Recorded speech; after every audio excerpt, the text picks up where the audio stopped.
Hi there, this is your friend Anna, and the question that I've been getting the most from all of my friends is, what are we wearing? This age-old question isn't just about choosing an outfit, it's about choosing how we present ourselves to the world. I created the I Want Her Shoes podcast to dive deep into what it means to dress with intention, whether you're heading to a council meeting or just having a casual day out with your family. Join the conversation as we explore the power of personal style and the decisions that shape our public personas.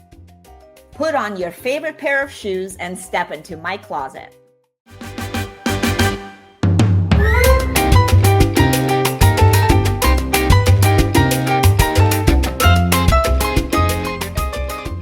All right, so welcome everybody to the first edition of the I Want Her Shoes podcast. This podcast is really the story behind it.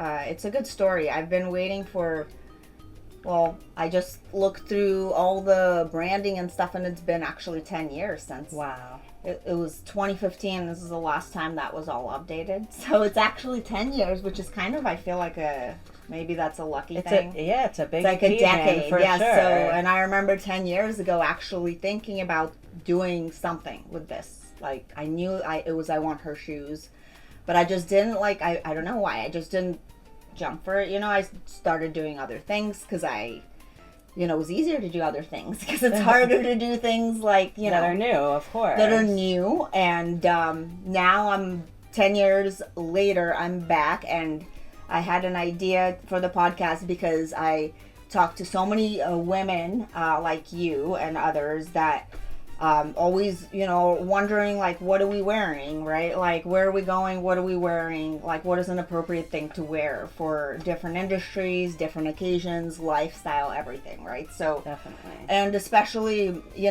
more focused around career and such, right? Yes, and just, of course. Versus more just general stuff, right? Because all the ladies in our circle, they're all really busy working mothers. Definitely. Or just even if they're not moms, they're keeping even more busy sometimes. Yes. Their schedule packed. Yeah, so they're always really busy. So I feel like I hear this come up a lot, and there's not a lot of content around this. I feel like this is really a good niche for the I Want Her Shoes podcast because I actually love fashion and I have been really into it, and that's why I got the URL 10 years ago because I knew that I wanted to do something in fashion, just wasn't sure what it was at that time. So this is what it's gonna be, and we're gonna talk to a lot of amazing women. The first one is gonna come actually on a Saturday because it's gonna be on March 8th, which is Women's Day. It's very day special for all of us. For yeah, sure. so I feel like that will be a really great time to release the first one. So thank you so much for being my first guest, Nicole. Thank you. Super excited to be yeah. here, and I'm really proud of you and excited for you. I know that this has been a long time coming, and you have been working on it for the past 10 years. Even if you didn't do this, I mean, your following is significant, and I think people really appreciate the content that you put out because you're right. There's a lot of things about buy this by an influencer or something like that, but it's not the why behind it. Why do you wear that? What makes you comfortable about that, right? That's the more important conversation, I think. Exactly, and I feel like fashion, there's just so much emotional stories attached to it, and just everything and journeys that people have had with fashion and their careers in fashion and how they've their fashion has evolved, and there's just it's emotional. I feel like we just need to have more conversations about this, and really also have a guidebook of what are we wearing, right? Right, and how does it change over your life over when your you life. change yeah, phases? in your 20s, right? We've all had different phases. Watching my daughter right now, who's 15, you see the phases happen much faster, right? As you get older, you kind of get into a style and you really take the time to invest in getting good at styling it up. Yeah, exactly. And again, also it's about what you can afford, right? What of course part of your life you're in, what type of field of work you're in, right? So right. Really it depends on all kinds of situations. And you've broken that barrier because no, I've been to some of your business things and nobody in your industry dresses the way you do, which is amazing. Well, for me, style is really part of my expression, right? And it's always been since I can remember. I wanted to be a fashion designer when I was a little girl, and I'm not saying I'm not gonna still do that. We still have time to Definitely. do whatever we want, but I think I could give back more than just another brand, because I'm more about sustainability, more about Yes, you story, do more always about talk about content that. creation, community building. So I feel like something like this is definitely more up my alley, right? And especially with, as you said, in the last 10 years, I've learned how to, produce a lot of content, talk to so many people, and I talk about data science, machine learning, and AI. Okay, so Little different. yeah, and that's actually like, I'm not as comfortable in that topic as I am with fashion and style and all So this interesting. stuff, and if I've really pushed the boundaries for myself. I've been doing that if I could talk about that, I think I could definitely make this fabulous. And I think another thing that was holding me back is really just putting yourself out there, Nicole, because what if For people sure. don't like your stuff? It's one of the a hardest things, for and I think sure. it just took me turning 40 and just not give 41 actually. I think Yes. and Is just that not when really it happened for you, that you started Yes. to feel like you really wanted to own who you were and put it out there and not be worried about what anyone else thinks, right? I think for me, I think that happened around 41 too. I'm 43 now, and then the past 2 years I definitely noticed myself like not being as consumed with what other people think, but it's still scary to put anything new out there. So I totally commend you for the courage. Thank you. I know it's gonna kill it. I appreciate the support.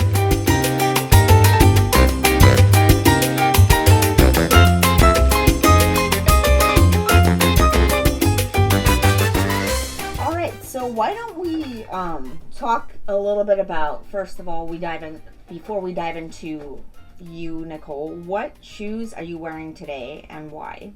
I'm wearing Ferragamo loafers. There's a few different reasons that I love them.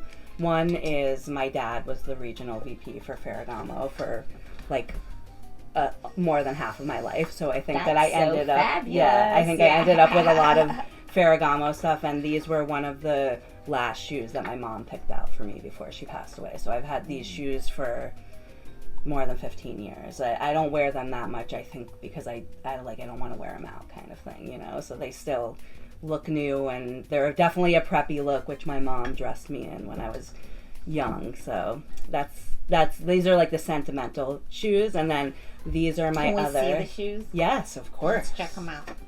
For those that are just listening, we'll definitely include a link to the video if you guys want to see them. But they're very cute. They're classic. Yes, they're totally classic. Yeah. The only thing they're missing is the space for the pen. They're not quite a pen, almost. But I definitely had different pairs of these, different versions of these throughout my life from different brands. And then my other favorite shoe right now are these Adidas that actually my ex-husband bought me for Christmas as a gift, which was really cool. He definitely has a good idea about my style. Yeah. They're just fun. I wear sneakers almost every day. They're definitely like a part of my work life and a part of my mom life, and I love that they have colors, and I love that they're velvet. I don't know, they give me a whole vibe when I put them on. I feel more confident. I love the color, the pink. So yeah, these, for those of you that are listening, they're like brown and they're pink and green, which is a really nice combination all together. It's like they look really trendy and Thank you. Awesome. They're totally you. Like, and they're very bright. Yes, I agree. Yes. They're very me. I think I'm also like in a green and pink moment right now. I find myself reaching for those colors more. Maybe the pink comes from spending so much time with you. Yes, of course. Hey, a girl can never have too much pink. That's right. This is like the pink area here. Totally agree. So. I love that we're right in front of it. Yeah, again, for those of you listening, we have a pink area, so you definitely have to jump on YouTube to check out the video because it's worth checking out. Yes. Because we're in a closet. It's I Want Her Shoes podcast in her closet. I love that. It's the perfect amount of space. Feels very intimate. Thank you. Well, today we're really excited to sit down with Chef Nicole Votano, a culinary virtuoso whose journey has taken her from prestigious cooking schools to the kitchens of celebrities. That's so cool. And onto the global stage. managing the largest brand launch in history. So we'll have to dive into that. Yeah. And Nicole combines her passion for food with savvy business acumen to create dining experiences that go beyond taste, fostering connections and leaving lasting impressions, of course. From crafting menus for Art Basel to developing custom food brands for stars like DJ Khaled and my favorite, Martha Stewart. Yeah, we'll have to talk about that. Wow, I'm so excited. Nicole brings a unique blend of creativity, tradition, and innovation to every dish and every project. That's right. Today we're going to step into Nicole's stylish world as we discuss how her expertise in the kitchen is complemented by her flair in fashion, like your lovely Ferragamo loafers. And whether you're facing the heat in the kitchen or dazzling at high-profile culinary events, your approach to food and style creates memorable experiences that tantalize all the senses. That's right. So slip on your most stylish shoes, pour yourself a glass of wine, ladies, and join us for a mouth-watering conversation with the fabulous chef Nicole Votano on the I Want Her Shoes podcast. Thank you so much for having me. Cheers. Cool. All right. Well, Nicole, I really am so excited to have you here. And the first thing I really want to know, when was it the first moment that you really realized that cooking was more than a passion, but like a real career path for you? I think like cooking has been such a big part of my life forever. Like I used to go with my dad to the farmers markets on the weekend. He worked a lot, so that was like a really special thing that I got to do with him when my brothers might be sleeping in or doing something more boy-like. He would take me with him. My mom was not the big shopper and cooker of the family. She did it, and she had to get good at it because my dad's Italian, but she definitely didn't love it. So I think that's when I first got like kind of the taste for food. And then I grew up going to I was very lucky to be growing up in London during its heyday and got to go to amazing restaurants, and like my mom would plan our vacations around the Michelin Guide, even the hotels and everything. So I think being around all of that, it's hard not to get like kind of a taste for it and be excited about it. But I kind of walked away from that because my dad was in fashion, and like you, I thought I wanted to be a fashion designer when I was young also, especially since my dad was in the business. Do all girls think they wanted to be so. fashion designers, if Nicole? you love clothes, of course, why would you not want that Did job? you actually make any clothes for your dolls? Because I used to actually sew clothes with my grandma. No, I mean, I definitely did some sewing, but never stuff like that for dolls. That's so cool. Yeah, Barbies. That was like, I love that. And your grandmother would do that with you?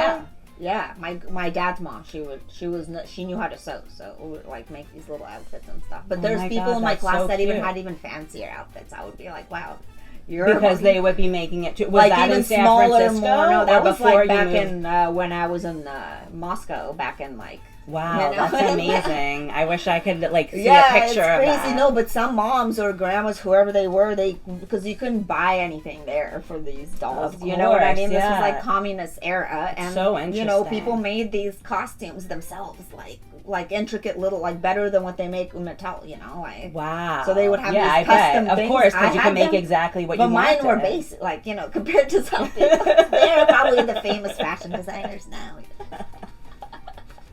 I love that story. Yeah, so I went to college thinking initially that I was going to do food writing. I even interned at the Honolulu Advertiser my senior year of high school.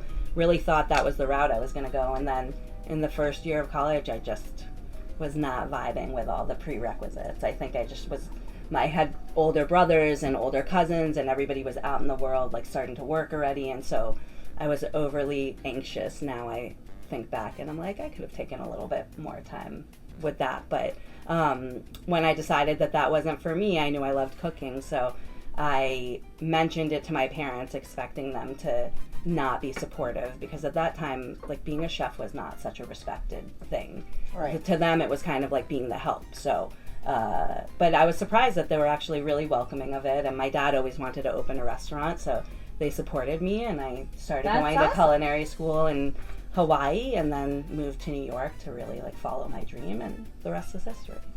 Yeah, that's a great story. Thank you. Yeah, like, because I feel like there's just so much now, as you say, like before maybe it wasn't as respected of a profession. Yes, it's changed now so it's much. changed because there's so much you could do, right? Like, maybe you Definitely. could talk a little bit about that before we jump into other stuff. For like sure. all I the think different things you could do if you went to culinary school. Right? absolutely. I think it's changed so much. Like when I went to culinary school, people thought the only thing that you would do was go and become a chef after that. But now there's like an indefinite amount of possibilities from, you know, you can work for a corporate company and work your way up to be a corporate chef or be an F&B director. You can do an indefinite amount of things online, of course. Like just influencers alone, a lot of them didn't even go to culinary school and do really well cooking. There's obviously cooking shows that you can sell online also.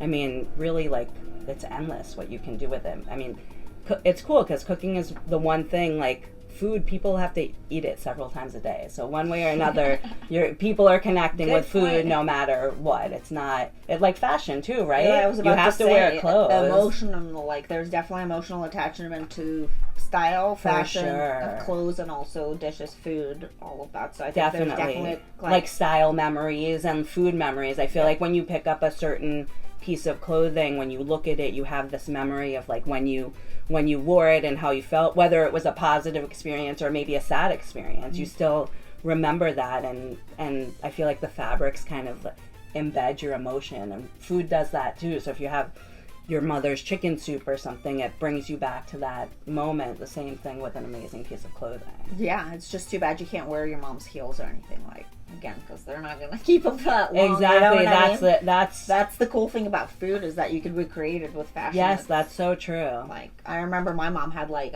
this crazy pair of heels in her closet, like, and then she returned them. You know, why did she return that? Because my dad was mad because like they made her taller than him. My mom was way taller than my dad. She was 5'7". He was like 5'5", and she always towered over him. So and cute. She still wore. I mean, she wore heels like these heels. She didn't care. My dad was okay with it, but I think that says a lot, right? It's what we grow up with is like our perception. Which ones did you point to? Oh yeah, she pointed to these, like, for those of you listening, yes, they're like, what would you call these, slingbacks or something? But they're pretty tall. They're like 5 inches I think at least. They're definitely tall, and they're stiletto. I think they're almost stiletto. You know, definitely not. Yeah, they're like fun. Those are fun. And strappy, a very thin pink strap on them. Very sexy, actually. Yeah. My mom liked to bring the sexy vibes with her clothes, for sure. Hey, I think that's awesome. Yeah. It's true, though, when you remember the things that they wore. Like, I remember when my mom, for my brother's bar mitzvah, she had a Chanel outfit made, but she went and bought the Chanel lace, like, from the place, and had someone custom make it for her. I mean, I think they were working on it for 9 months or something. She was so into it.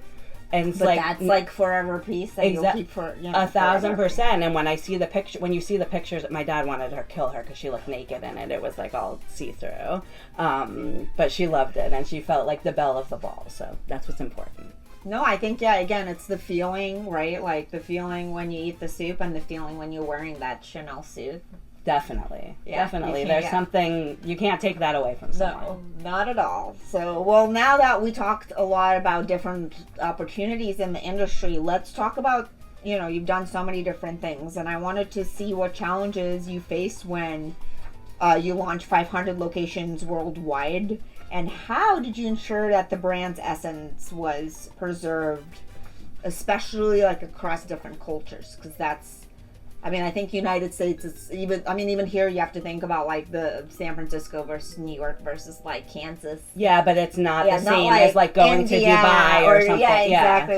Yeah. Even Germany or even England, they all have different, it's different culturally, for sure. Definitely. So the concept that she's talking about that I launched was Another Wing by DJ Khaled. I was working for Reef Technology. Is that the gold ones? Yes. Well, we made him these special edition golden dusted diamond crusted chicken wing cake that we sent. I had to make it for him, and we That sent it to him on his sounds so birthday. fabulous. Yeah, they were amazing. And then we had this like amazing green sauce, like herby sauce to dip it in, and we sold it over Art Basel that year, and people went crazy for it. I mean, you can during Art Basel, you can sell anything you want. Yeah, we'll have some Anything your pictures dreams are on your made of. website of this, Yes. right? So we'll share a link to Nicole's website, and you guys can check out these gold wings. Yeah. Yeah, so, but it's hard when you launch that many. That was the largest launch of any concept ever. And we had the infrastructure, so we were lucky because we had ghost kitchens all over the world because we were the largest company that was running ghost kitchens at the time.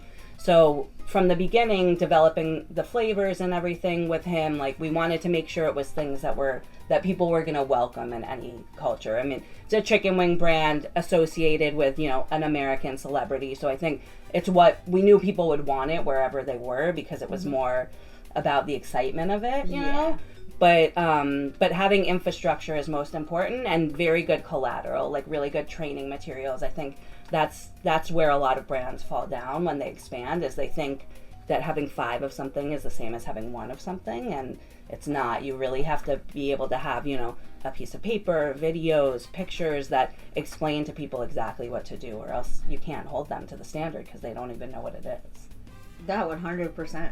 Yeah, it sounds like it was a success though, right? Yes, it was a big success, and he loved it. Congratulations. It even got on SNL, and it got also on Jimmy Fallon, and those are some of my favorite shows, so for me it was a huge success. You'll have to find some of those links. Yes, for so sure. we can put them into the podcast. Definitely, I would love that. Yeah, so that's amazing. Thanks for sharing that. And speaking of DJ Khaled and another fabulous idol, Martha Stewart. Yes.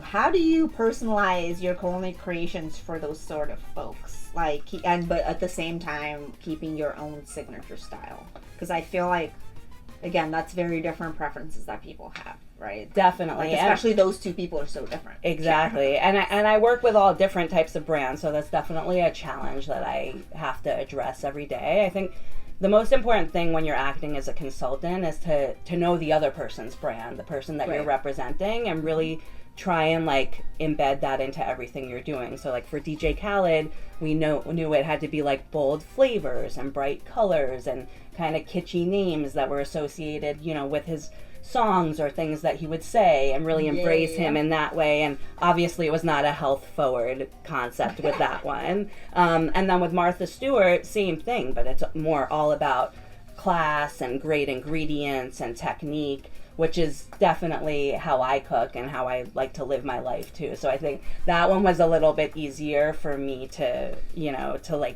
find myself in it. But either way, the non-negotiable is always that it's delicious. Let's talk a little bit more about Martha Stewart. Yes. So were you a little bit intimidated just because she is kind of, her own chef and stuff? Definitely. I mean, when I found out that one was coming in, I was super excited about it, and she has a whole team that we worked with. So this was not, with DJ Khaled, he has his one private chef that we worked with her, and he tasted it, and his wife was involved. But with Martha Stewart, it's they do so many projects that they really know their brand well. Yeah. So they come in with almost like a brand book for you, and there's certain ingredients that are definitely no-goes. There's certain ways that she doesn't like things sliced, or she doesn't like things served. The to-go containers were very curated, obviously. Oh, wow. And even for the stickers. Her brand, yes, everything's her brand. So it all has to match exactly. Even if she partners with someone else, they're very diligent, and they're not afraid to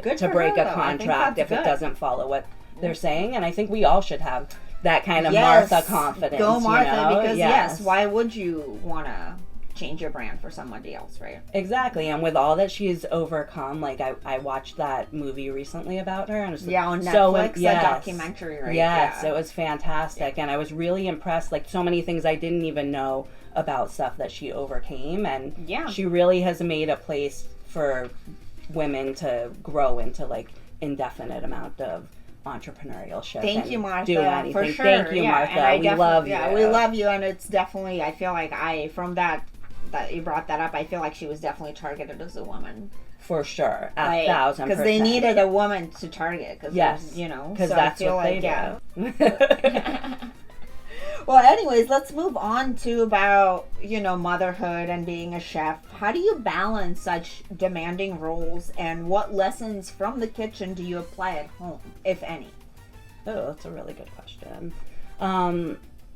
Balancing is tough, as you know. It's a challenge for sure. My kids are actually 14 and 16, so my daughter's actually having her 16th birthday in a couple of happy weeks. Birthday, So Gabrielle. yes, happy birthday. So it's a really exciting time, but also there's this part of me that, like, that's why in my career I decided not to stay with the fine dining route that I did initially in my career, was because I just couldn't balance it once I had kids, and I didn't want to give up that time with them. So I found other ways to, do things that were more entrepreneurial, or maybe open a cafe or something that was more daytime hours, or places that they could come and hang out and be welcomed. And at home, I think cooking is even more of a part of my life at home than it is even at work. I mean, my kids know how to cook, but if I'm there, they're definitely not willing to cook a meal, which you witnessed the other night for sure. But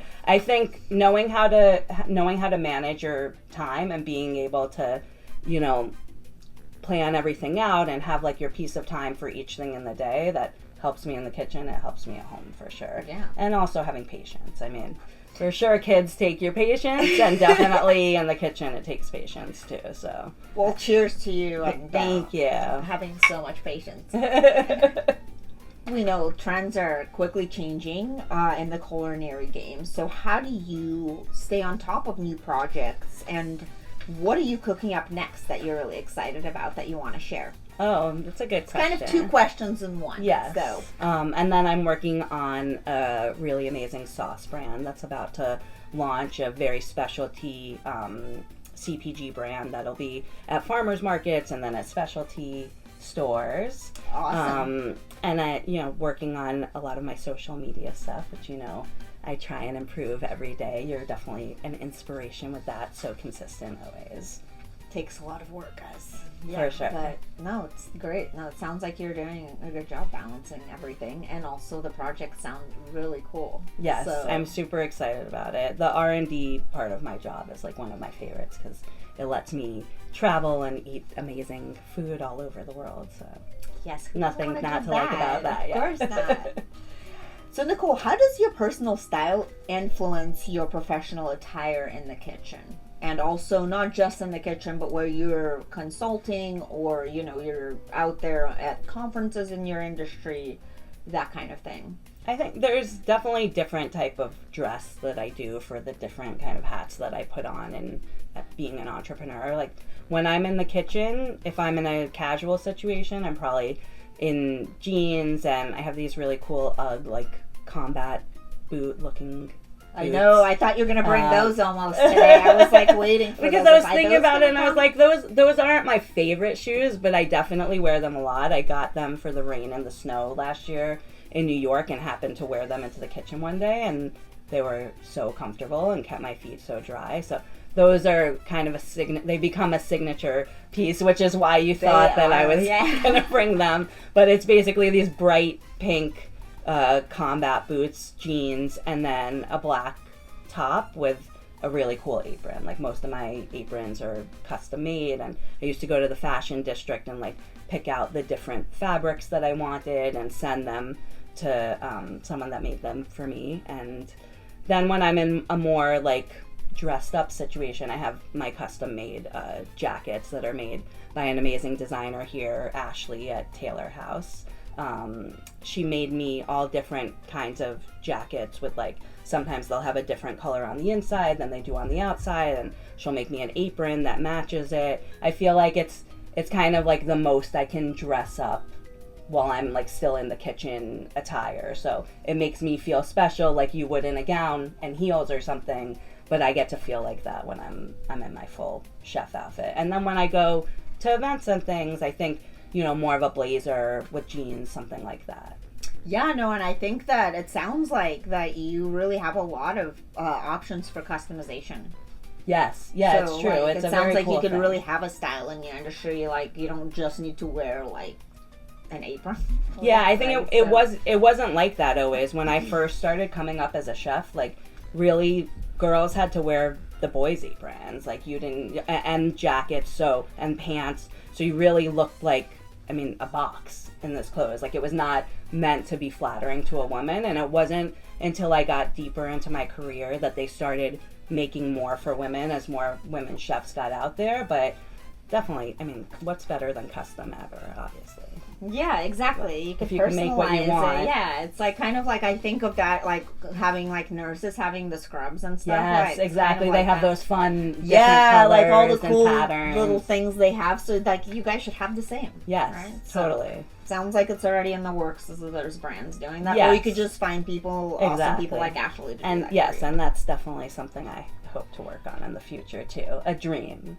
Yes, I think that's a great dream to have. And can you talk a little bit about how presentation and aesthetics in your dishes reflect trends in the fashion world? And I wanted to kind of also that goes to like these, like relates to the collaborations that we've been seeing. Like, for example, the Louis Vuitton Cafe in New York and like other collaborations like this, that there's more and more of them, like I know that Balenciaga partnered with Arahan, so there's a lot of stuff like that. So Definitely. What is your thinking about that? I mean, I feel like that's a new trend. It is. It's definitely because, like, I feel like it's always been out there a little bit, but it was usually that the food was a throwaway. So it was like they partnered with a brand and it was just had the logo on it, but it was like the same boring sandwich or not the ingredients that like lined up with the brand. Like Louis Vuitton should have an incredible or even chef. Gucci did that with that bakery here. What is it called? The bakery that is here in the design district. Oh, the one that Rosetta, right? Yes, so they did that collaboration for Art Basel Art this Basel, year. yes. That's right. Yeah, so I think you're seeing that more. This last time when I was in New York,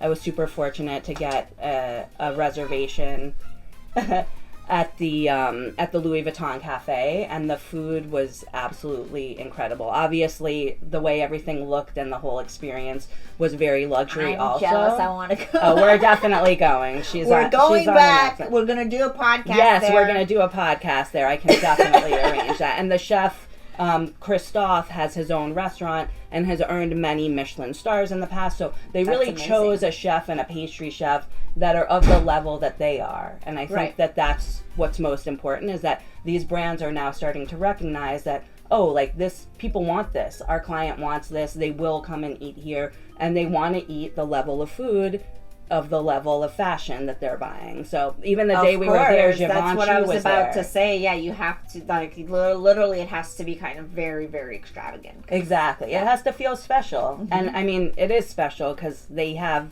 a 25,000 person waiting list for that cafe. Can you imagine? 25,000 Yes. person waiting list It's for this crazy. cafe? Wow. So But you can't, I mean... It was incredible. Wow, that's awesome. So we'll have to... We can get you in. We got you. So, how do you incorporate your fashion sense into the branding of food ventures that you are consulting for? I think, aesthetics is important in anything, and definitely true what people say about you eat with your eyes first. For me, I think it's about like really showcasing the ingredients and the beauty of like the work that the farmers did and the work that maybe an artisan that made bread or something did, so that people can see all the work that went into it, and appreciate that beauty. I think it's the same thing as like when you have an amazing fabric or something. You don't want to mix it up by making it too complicated. You want the item to be simple, right? I think it's like that mentality that I put. Like less is more. Exactly. 1,000%. It's the same thing as like always take off one item, like always take off one ingredient off the plate, they say. Yeah, no, that's really great advice. And I think, again, that's the same advice in fashion. It's if you think, less is more. If you think you have too many accessories, take one off. Yes. Remove one. Or exactly. two. Yeah, exactly. Because I think it's too many. So it's easy to get overly excited. Yes, when you're getting dressed. and sometimes maybe it is part of your style that you have a lot of accessories, and then keep that because that's you, girl. Yes, totally true. So as an official caterer for high-profile events like Art Basel, which I had a chance to experience with you this year, Nicole actually catered the Pucci event at Art Basel. It was so fabulous. I got to wear my piece, the little pieces of, I had like a purse of Poochie and then a piece of shoes. So I got to wear my Poochie. And then I got a pair of pants, actually. I'll show you guys. Oh, yeah, I love those. Yeah, I actually was so inspired by the event. And I went and bought a pair of these beautiful Poochie pants. And if you guys are curious, you can see the video, but they're purple, black, and like kind of like teal color. With the classic Poochie print, of course. Yeah, so. And very comfortable. Yeah, so see, you actually inspired me to go like buy actual something from the brand because I went to eat your food there. So I feel like there's definitely like a whole connection there. Definitely. There's definitely a synergy between food and branding. And I think that when people go to an event and see the brand, if they associate not good food with it, it could be just as bad as if they, 100%. And like when we talk about events like that, how do you ensure that the team's attire complements the elegance of the theme of the event? Or like Poochie, like do you have to wear, like obviously is there like designer jackets they give you? What happens? Yes, in that kind of sense? Like when you're working with a brand like Poochie or any event that's like really highly branded, usually they have a whole creative team, so they come in and work with you on everything from the menu to how the table is going to be displays to what color the straws will be, and then they will generally bring you different accessories. So a lot of times the staff will be dressed either all in black or maybe like in if it's more casual, like jeans and a white shirt, and then they'll add a tie or they'll add a jacket or different things like that to incorporate the staff into the brand. Do you get to keep those things? Sometimes it depends. Depends on the brand and how generous they're feeling. Awesome. And what are your go-to accessories or outfits that make a statement both in and out of the kitchen? I know we talked about the shoes. I know that we did that in the beginning. But is there something else I see here that you want to share with us? And why don't you explain everything for those who are just listening? Okay, I will. So I have my sneakers that I talked about, which I wear in the kitchen and out of the kitchen. Less in the kitchen because they're velvet, so I don't really want to take the chance on that. But and then underneath it, I have this amazing agenda. Actually, it's not only a calendar, but it also has. I'll pick it up so that you guys can see it. But it also has like different notes, reminders of like which days are, chocolate chip cookie day or whatever, so that you can like align it also with your social media and everything. Definitely. And actually Anna gave that amazing gift to me as part of my my Christmas gift. But I find that even though a lot of times my calendar is in my phone and I might not write it in there, I carry it everywhere and I use it in other ways. It's kind of become a little bit of a security blanket, I guess. And it matches my shoes, which is pretty awesome. And then these are my sunglasses that are like my go-to sunglasses. Yeah, there you go. Put them on. Let's see them. I'll put them on. They're Gucci. I bought these sunglasses in Paris, actually. So they're like a special piece for me. I haven't always been able to like buy the accessories that I grew up with, so it was definitely made me feel good when I could, take myself on a trip to France for 3 weeks and buy these at the end of it. I love those. So they give me a feeling when I wear them, like we were talking about. They make me feel like confident and maybe a little emotional too, because I'm like proud. Man, they look so fabulous. So I love that. I lucked out that all of my items all kind of like match. They actually match. They match. I guess I'm into this color. Actually, the case of the Gucci, for those of you just listening, matches the shoes, which is cool. Yeah, it is very cool. That. And the agenda too. So yeah, and the agenda. Those are big part of my life, just like on a regular basis. I think that I have a few pieces of jewelry that are really special to me. One is like a Bulgari ring that was my mom's. It's like the classic like fat gold ring. That. I don't wear it all the time, but when I wear it, I definitely like feel an extra set of oomph behind me. Yes, because she was so fabulous. So I feel like I'm channeling her fabulousness. Awesome. Let's talk about a little bit about, another topic which I think is really interesting is the quiet luxury topic. That's shifting, consumers are really, understating their high quality items, and the trend reflects a broader movement towards sustainability. Yes. However, we live near the design district. Exactly. So I think, and this is the conversation we have a lot, and we see people head to toe in designer labels. Literally. So. I mean, and when I go to celebrities and rappers' houses and stuff too, I see it even more than ever. And in the design district, you see the quiet luxury people, and you can recognize who those people are. Mm-hmm. And then you also see the people who are going like way loud and bold with their fashion, where they have a Gucci outfit and it's like Gucci pants, Gucci jacket, Gucci shirt. Like their underwear and their socks are even Gucci, down to the shoes, a headband, the whole thing, where they really want to kind of be loyal to one brand, I think, which is so interesting, right? Because like, I don't feel that. I know you're a big Bottega lover, but you still mix up the different things, and like, I don't think I have that loyalty to any brand where I would just go just have for like that. one brand, unless they were paying me to just have that. Right. Well, then sure, but bring it on. On our own, no. Like, I think it's good to have a mixture of different, because every brand, every designer, like, has their own aesthetic, has their own story.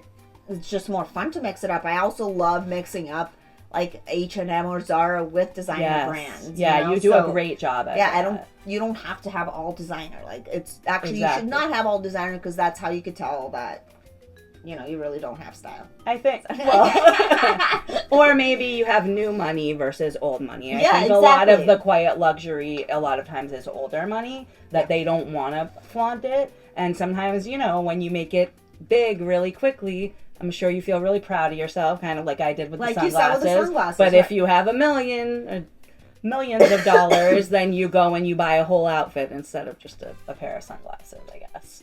For some people. Yeah, exactly. Especially if you were really excited about that brand, right? Right. So, yeah, no, I think that's really interesting what's happening with that. And you love the brand collaborations, too. Oh, You follow a lot of those and show me a lot of the cool new things, like those amazing Birkenstocks that you got one time when they were doing the Manolo Blahnik and Birkenstock. Those are so cool. By the way, these are like the most comfortable shoes I have. I bet. And I will have them forever, and it was definitely worth the $800 whatever they cost. For sure. And now you can't get them, because you're not going to wear somebody like else's, you're not going to get them used. Of course, that's not, well, because Birkenstocks are actually, I don't know if you know this, but I'm a big Birkenstock fan. I also live with a huge hippie, so it's kind of like a trick of the trade, but they form to your feet. That's why they're made out of the cork at the bottom. So yeah, you would never want to wear someone else's. Ew. Yeah, so for those collabs with any kind of Birkenstock, well, they did a collab with Valentino, which did not work out. It wasn't as interesting. Yeah, it wasn't as people. No.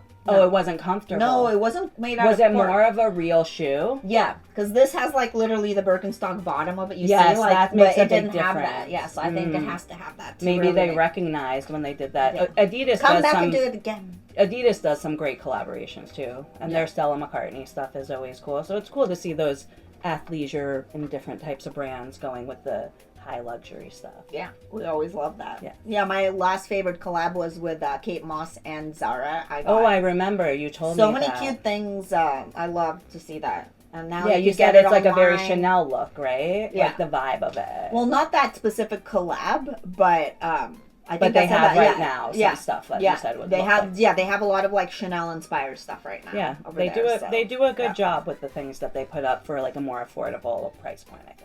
For sure. So as I said, you can have that, and then you can have something that you've been saving for, and you can get that. Exactly. Yes. Excited. And that feels exciting for sure. Yes, exactly. Well, cheers to that. Yes. Treat yourself. Treat yourself. Okay, so now we're going to do some of these fun little fillers, and I'm going to give you two things, and you tell me which one, like, quickly. So which one that you prefer. Truffles or caviar? Truffles. Chef's Apron Classic, white or bold color? Bold color, 1000%. Fine dining or street food? Oh. Street food and fine dining, both. Yes! Sauces on the side or on the dish? Pour it at the table. Right, I like that. High heels or stylish flats in the kitchen? In the kitchen, sneakers or combat boots. Love the combat boots. Tablecloth linen or silk? Linen. Silk stains too easily. Tasting menu or a la carte? A la carte. I want to choose what I want. Agreed. Cookbook or cooking app? Cookbook. I have to be able to touch it. Handwritten menu or digital display? Handwritten. I hate the digital display. Takes all the feeling out of it. Wine pairing, red or white? White. Dinner party, theme decor or minimalist? Theme decor, but minimalist. Don't go too crazy. That's right. Take one piece away. Or two. Pasta, handmade or machine cut? Handmade for fresh, machine cut for dry. Nice. Fashion, runway, or food festival? Fashion runway, 1,000%. No question. Food festivals suck. Sorry, but they're always ratchet. Why? Make a fancy, fabulous food festival. Maybe you should make one like that. Yes. There you go. For the elite. That's right. Signature dish or new experiments? For me or someone else? For you. Signature dish. You know it's going to be good. Experiment could go either Yeah, way. we always do off the menu signature, right? Yeah. Yeah, that's... Yeah. If there's something they're known for, why would you not eat that? That's right. Early morning market run or late night recipe tasting? Both. That's right. All right, Nicole. It was awesome to Yes. have you here today. I'm so happy. I'm so grateful to be the first person on this Yay! podcast with you. And I'm going to be back. I promise Yes, you. I think there's a I'm lot gonna make more. some cocktails. There's a gonna lot vibe it more to up. talk about. Yes. In this whole realm of fashion and food collaborations and everything that's going on in the industry. So I'm Yes. really excited to have you back. Maybe next time at my restaurant. That's right. All right, guys. Thank you so much for tuning in. And we'll see you again next week.